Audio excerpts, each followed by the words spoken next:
নমস্কার বন্ধুরা, রায়কিশোরী দীপা ইউটিউব চ্যানেলে আপনাদের সকলকে স্বাগতম। বন্ধুরা, প্রদীপ সম্পর্কিত অনেক বিশ্বাস প্রাচীনকাল থেকেই প্রচলিত আছে। এমনকি পুরাণেও প্রদীপ সম্পর্কিত গুরুত্বপূর্ণ কথা বলা হয়েছে। প্রদীপের মাধ্যমে আমরা অনেক ধরনের লক্ষণ পেতে পারি। প্রদীপের শিখার তীব্রতা বা হঠাৎ প্রদীপ নিভে যাওয়া বা তেল শেষ না হওয়া পর্যন্ত প্রদীপ জ্বলতে থাকা ইত্যাদি ঘটনার মাধ্যমে আমরা অনেক গুরুত্বপূর্ণ সংকেত পাই। এছাড়াও যদি কোনো নির্দিষ্ট দিকে প্রদীপের শিখা রাখলে প্রদীপ নিভে যায়, আবার অন্য দিকে রাখলে অনেকক্ষণ জ্বলতে থাকে, তাহলে এই ঘটনাগুলো থেকেও আমরা শুভ ও অশুভ লক্ষণ পেয়ে থাকি। অর্থাৎ আপনার কাছে অর্থ আসতে চলেছে বা আপনার অর্থ ব্যয় হতে পারে, বা আপনিও কিছু শুভ বা অশুভ সংবাদ পেতে পারেন। চলুন জেনে নেওয়া যাক প্রদীপ থেকে পাওয়া শুভ অশুভ লক্ষণ সম্পর্কে। বন্ধুরা, হিন্দু ধর্মের প্রাচীন শাস্ত্রে এবং পুরাণে প্রদীপকে অনেক গুরুত্ব দেওয়া হয়েছে। এর সাথে প্রদীপ জ্বালানো সংক্রান্ত অনেক গুরুত্বপূর্ণ নিয়মও বলা হয়েছে। শাস্ত্রে বলা আছে যে প্রদীপ অন্ধকার থেকে রক্ষা করে, আলোর দিকে নিয়ে যায়, দারিদ্র দূর করে এবং ঘরে সুখ সমৃদ্ধি আনে। কিন্তু অনেক সময় মানুষ প্রদীপ জ্বালানোর সময় শাস্ত্রের নিয়ম মেনে চলে না, যার কারণে তারা প্রদীপ জ্বালানোর শুভ ফল পায় না। আপনি যদি সঠিক নিয়ম মেনে গৃহে বা মন্দিরে প্রদীপ জ্বালান, তাহলে আপনি অত্যন্ত শুভ ফল পাবেন। প্রদীপ আপনার জীবন থেকে সমস্ত নেতিবাচকতা নষ্ট করে এবং প্রদীপ আপনাকে অন্ধকার থেকে আলোতে নিয়ে আসে। ঘরে প্রদীপ জ্বালালে ঘরের নেতিবাচক শক্তিও নষ্ট হয় এবং পরিবারের সদস্যদের স্বাস্থ্য ভালো থাকে এবং ঘরে সুখ শান্তি থাকে। অর্থাৎ প্রদীপকে কষ্টের নাশক মনে করা হয়।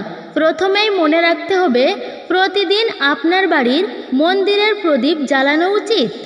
মন্দিরের প্রদীপ জ্বালালে আপনি অনেক প্রকার লাভ পাবেন। পুরাণে বলা হয়েছে, সন্ধ্যায় মন্দিরে প্রদীপ জ্বালালে দুঃখ দারিদ্রতা দূর হয়। শাস্ত্রেও বলা হয়েছে, সন্ধ্যায় বাড়িতে প্রদীপ জ্বালালে নেতিবাচক শক্তি দূরে থাকে, কোনো অশুভ শক্তি ঘরে প্রবেশ করতে পারে না। যে বাড়িতে নিত্য প্রদীপ জ্বালানো হয় না, সেই বাড়িতে থাকা মানুষদের অনেক সমস্যায় পড়তে হয়। সেই বাড়ির সদস্যরা কাজ করেও সাফল্য পায় না, ঘরে টাকা আসে না এবং খরচও বাড়তে থাকে, যার কারণে পরিবারের সদস্যরা সব সময়ই হতাশার মধ্যে থাকে। এই হতাশা দূর করার জন্য প্রদীপ গুরুত্বপূর্ণ ভূমিকা পালন করে। প্রদীপ ঘর তো আলোকিত করে, এর সাথে সাথে আপনার মনের অন্ধকারকেও সম্পূর্ণরূপে ধ্বংস করে দেয়। আজকে আমরা জানব ঘরে প্রদীপ জ্বালানোর মাহাত্ম্যপূর্ণ নিয়ম সম্পর্কে। তার সাথে জানব পূজা ঘরে কিভাবে প্রদীপ জ্বালানো উচিত এবং কোন দেবদেবীর সামনে প্রদীপ জ্বালানো উচিত নয়। প্রদীপেরও বিভিন্ন প্রকার আছে, কোন প্রদীপ কবে কোন স্থানে জ্বালানো উচিত এবং প্রদীপ জ্বালালে আমরা কি কি উপকার পাই। আজকের ভিডিওতে আমরা আপনাকে এই সমস্ত গুরুত্বপূর্ণ তথ্যগুলো জানাতে যাচ্ছি, যা আপনাদের সকলেরই জানা উচিত। এই জন্য আপনাকে অবশ্যই ভিডিওটি শেষ পর্যন্ত দেখতে হবে। বন্ধুরা, যদি ঘরে নিয়মিত প্রদীপ জ্বালানো হয়, তাহলে পজিটিভ এনার্জি বাড়িতে সর্বদাই সক্রিয় থাকে এবং বাস্তুদোষ দূর হয়। প্রদীপের ধোঁয়ায় পরিবেশে উপস্থিত ক্ষতিকারক অণুবীক্ষণিক জীবাণু ধ্বংস হয়ে যায়। যখন দেবদেবীর সামনে প্রদীপ জ্বালানো হয়, তখন প্রদীপের আলোর রশ্মি দেবদেবীর মূর্তির সাথে ধাক্কা লেগে ঘরের চারিদিকে ছড়িয়ে পড়ে। এতে ঘরে ইতিবাচক শক্তির সঞ্চার হয়। যখন এই রশ্মি আমাদের শরীরে পড়ে, আমরা এর থেকে অনেক উপকার পাই। দেবদেবীর আশীর্বাদের সাথে সাথে শরীরে বিদ্যমান সমস্ত রোগও নষ্ট হয়ে যায়। তাই যখনই আপনার মনে খারাপ চিন্তা আসে বা আপনি কোনো রোগে আক্রান্ত হন, তখনই ঘরের দেবী দেবতার মূর্তির সামনে অবশ্যই প্রদীপ জ্বালান। যখন প্রদীপের আলো মূর্তি থেকে প্রতিফলিত হয়ে আপনার শরীরে পড়ে, তখন আপনার ভিতরের সমস্ত হতাশা এবং নেতিবাচকতা ধ্বংস হয়ে যায়। এবার জেনে নিন প্রদীপ জ্বালানোর সঠিক সময়। প্রদীপ জ্বালানোর জন্য সকাল 5টা থেকে 10টা পর্যন্ত এবং সন্ধ্যা 5টা থেকে 7টার মধ্যে জ্বালানো শুভ। সন্ধ্যাবেলা তুলসীর কাছে প্রদীপ জ্বালালে ঘরে দারিদ্রতা এবং দুঃখ কষ্ট প্রবেশ করতে পারে না। তাই প্রতিদিন ঘরের বাইরে তুলসী তলায় একটি প্রদীপ অবশ্যই জ্বালান। ঘিয়ের প্রদীপ জ্বালালে আরও বেশি শুভ ফল পাওয়া যায়। আপনি ভগবানের সামনে উভয় প্রকার প্রদীপ জ্বালাতে পারেন। শুধু আপনাকে মনে রাখতে হবে, আপনি যদি ভগবানের ডান হাতের দিকে থাকেন তবে ঘিয়ের প্রদীপ জ্বালান, এবং আপনি যদি বাম হাতের দিকে থাকেন তাহলে তেলের প্রদীপ জ্বালান। ঘিয়ের প্রদীপ জ্বালানোর জন্য সাদা তুলার বাতি এবং তেলের প্রদীপ জ্বালানোর জন্য লাল সুতার বাতি সর্বশ্রেষ্ঠ বলে মনে করা হয়। তবে প্রদীপ জ্বালানোর আগে মনে রাখতে হবে যে ভগবানের কাছে ভাঙা প্রদীপ জ্বালানো উচিত নয়, এটিকে অশুভ মনে করা হয়। সন্ধ্যার সময় ঘরের প্রধান দরজায় প্রতিদিন একটি প্রদীপ জ্বালানো উচিত। এতে মাতা লক্ষ্মী প্রসন্ন হয়ে ঘরে প্রবেশ করেন। মনে রাখবেন, প্রদীপ মাটিতে না রেখে ধান বা অন্য কোনো জিনিসের উপর জ্বালিয়ে রাখুন। শাস্ত্রে বলা হয়েছে ধানের উপর প্রদীপ রাখলে ধন সম্পদ বৃদ্ধি পায়। পান করার জলের পাত্রের কাছে একটি ঘিয়ের প্রদীপ জ্বালিয়ে রাখলে ঘরের সম্পদ বৃদ্ধির সাথে সাথে স্বাস্থ্য সংক্রান্ত সমস্যাও দূর হয়। মনে রাখবেন, কখনোই প্রদীপ দিয়ে অন্য প্রদীপ জ্বালাবেন না। প্রদীপ সবসময় আলাদা আলাদা জ্বালাবেন, সে পুজোর সময়ই হোক না কেন।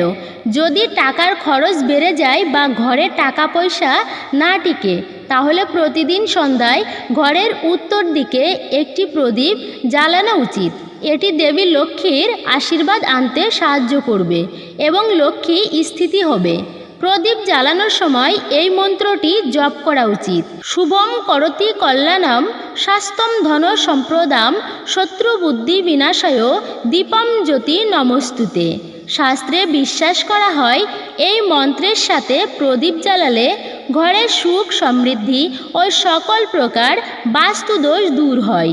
আসুন এবার জেনে নিই কোন দিকে প্রদীপের শিখা রেখে জ্বালালে কি কি উপকার পাওয়া যায়। প্রদীপের শিখা পূর্ব দিকে রাখলে আরোগ্য বৃদ্ধি হয়। এতে বাড়ির সদস্যদের আয়ু দীর্ঘায়ু হয় এবং বাড়ি থেকে রোগ এবং অসুস্থতা দূর হয়। বাস্তুশাস্ত্র অনুসারে পশ্চিম দিকে প্রদীপের শিখা রাখলে পরিবারের সদস্যরা যে কোনো ধরনের মানসিক সমস্যা থেকে মুক্তি পায়, অথবা যদি মানসিক কষ্ট থাকে তবে অবশ্যই প্রতিদিন পশ্চিম দিকে প্রদীপের শিখা রেখে একটি প্রদীপ অবশ্যই জ্বালুন। উত্তর দিকে ধন সম্পদের দেবতা কুবেরের দিক বলে মনে করা হয়। এই দিকে প্রদীপের শিখা রাখলে অর্থ সংক্রান্ত সমস্যা দূর হয় এবং আর্থিক স্থিতি মজবুত হয়। কিন্তু দক্ষিণ দিকে প্রদীপের শিখা রেখে প্রদীপ জ্বালানো উচিত নয়, এটি মৃত্যুর দিক। এই দিকে শিখা রেখে প্রদীপ তখনই জ্বালানো হয় যখন কেউ মারা যায়। আসুন জেনে নেওয়া যাক প্রদীপ সম্পর্কিত সংকেতের বিষয়ে বিস্তারিত। আপনি যদি পূর্ব দিকে প্রদীপের শিখা রেখে প্রদীপ জ্বালিয়ে রাখেন এবং প্রদীপের শিখার তীব্রতা বেড়ে যায়, তাহলে এটি একটি খুব শুভ লক্ষণ বলে মনে করা উচিত। আপনি কোনো রোগ বা দীর্ঘস্থায়ী অসুস্থতা থেকে মুক্তি পেতে পারেন। কিন্তু যদি প্রদীপটি এই দিকে রাখার সাথে সাথেই নিভে যায়, তবে আপনাকে স্বাস্থ্য সম্পর্কিত সমস্যা বা কোনো কাজে ব্যর্থতার সম্মুখীন হতে পারে। আপনি যদি উত্তর দিকে প্রদীপের শিখা রেখে জ্বালান এবং প্রদীপের শিখা বাড়তে থাকে, তবে এটি আপনার জন্য খুব শুভ লক্ষণ বলে মনে করা হয়, কারণ এটি হঠাৎ অর্থপ্রাপ্তির সংকেত। যদি আপনি দক্ষিণ দিকে প্রদীপ রাখেন এবং প্রদীপ নিভে যায়, তবে তা অশুভ বলে মনে করা উচিত। কিন্তু এই দিকে রাখা প্রদীপের শিখা বাড়তে থাকলে বুঝবেন আপনার পূর্বপুরুষরা আপনার উপর খুব খুশি এবং তাদের আশীর্বাদ আপনার উপর আছে। আপনি যদি পশ্চিম দিকে প্রদীপ জ্বালিয়ে রাখেন এবং প্রদীপের শিখা উজ্জ্বল হয়, তাহলে আপনার মানসিক চাপ কমে যাওয়ার সংকেত। এবং যদি তেল নিঃশেষ না হওয়া পর্যন্ত প্রদীপ জ্বলে, তবে লম্বা সময়ের জন্য আপনার জীবনে সুখ শান্তি আসার সংকেত। এবার জেনে নিন কোন দেবী দেবতার জন্য কোন তেলের প্রদীপ জ্বালানো উচিত। শনিদেবের পূজায় সরিষার তেলের প্রদীপ জ্বালানো খুবই শুভ। এতে সব রকমের দোষ নষ্ট হয়ে যায় এর সাথে আপনি যদি প্রদীপে একটি লবঙ্গ রাখেন তাহলে শনিদেবের কৃপা আপনার উপর থাকে। সূর্যদেবকে মহুয়া তেলের প্রদীপ জ্বালালে দুর্ভাগ্য দূর হয়। সূর্যদেবকে ঘিয়ের প্রদীপ জ্বালালে রোগ শোক দূর হয়।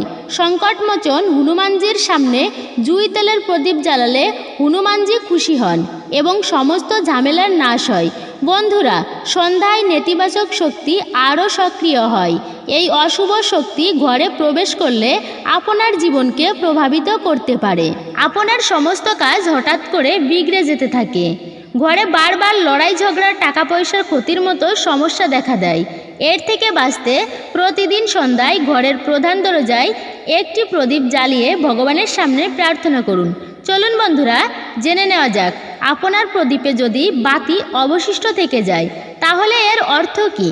আপনি যদি কোনো গাছপালার পুজো করছেন এবং সেখানে প্রজ্বলিত প্রদীপ পুরোপুরি না জ্বলে বাতি অবশিষ্ট থেকে যায় তাহলে আপনার ঘরে রোগ বাসা বাঁধে। এটি রোগের লক্ষণ এবং এই রোগ কখনোই আপনাকে ছাড়ে না। তাই আপনি কোনো গাছপালা বা মন্দিরের বাইরে কোন জায়গায় পুজো করবেন তখন নিশ্চিত করুন যেন আপনার প্রদীপের বাতি সম্পূর্ণরূপে পুড়ে যায়। যদি আপনার বাড়ির মন্দিরের প্রদীপ পুরোপুরি না জ্বলে বা পুজো করার সময় প্রদীপটি বারবার নিভে যায় তবে এটির অর্থ অবশ্যই আপনার বাড়িতে নেতিবাচক শক্তি বাস করছে এবং সে পূজায় অশান্তি সৃষ্টি করার চেষ্টা করছে। এটিকে নেতিবাচক শক্তিতে রূপান্তরিত করতে আপনাকে যা করতে হবে তা হলো সম্পূর্ণ ভক্তি শ্রদ্ধার সাথে প্রদীপ জ্বালাতে হবে। শ্রী রাম ও বালাজি মহারাজের নাম জপ করলে ইতিবাচক শক্তি বাড়বে এবং নেতিবাচক শক্তি অদৃশ্য হয়ে যাবে। কারণ বন্ধুরা, আপনি জানেন যে একটি পরিবেশে শুধুমাত্র একটি শক্তিই থাকতে পারে, হয় ইতিবাচক শক্তি বা নেতিবাচক শক্তি। নেতিবাচক শক্তি কখনোই চায় না ঐশ্বরিক শক্তি বা ইতিবাচক শক্তি আপনার বাড়িতে বাস করুক। কারণ ঐশ্বরিক শক্তি যদি আপনার বাড়িতে বাস করে তবে নেতিবাচক শক্তিকে আপনার বাড়ি ছেড়ে চলে যেতে হবে। পূজা করলে ঘরে ঐশ্বরিক শক্তি আসে, তাই এই অশুভ শক্তি সর্বদা আপনার পূজায় বাধা দেওয়ার চেষ্টা করে এবং এর প্রভাবে আমাদের প্রদীপ বারবার নিভে যায় বা আমাদের প্রদীপের বাতি সম্পূর্ণরূপে না পুড়ে অবশিষ্ট থেকে যায়। তাহলে এই সব এড়াতে আপনাকে যা করতে হবে তা হলো আপনাকে সত্যচিত্তে ঈশ্বরকে স্মরণ করতে হবে এবং যখনই আপনি প্রদীপ জ্বালবেন সর্বপ্রথম ঈশ্বরের কাছে প্রার্থনা করুন যে আপনার চারপাশের সমস্ত নেতিবাচক শক্তি আপনার থেকে দূরে চলে যাক। এরপর গঙ্গা জল দিয়ে একটি বৃত্ত তৈরি করুন এবং সেই বৃত্তে প্রদীপ রাখুন। গঙ্গা জলকে অত্যন্ত পবিত্র বলে মনে করা হয় এবং গঙ্গা জল মহাদেবের আশীর্বাদও পেয়েছে।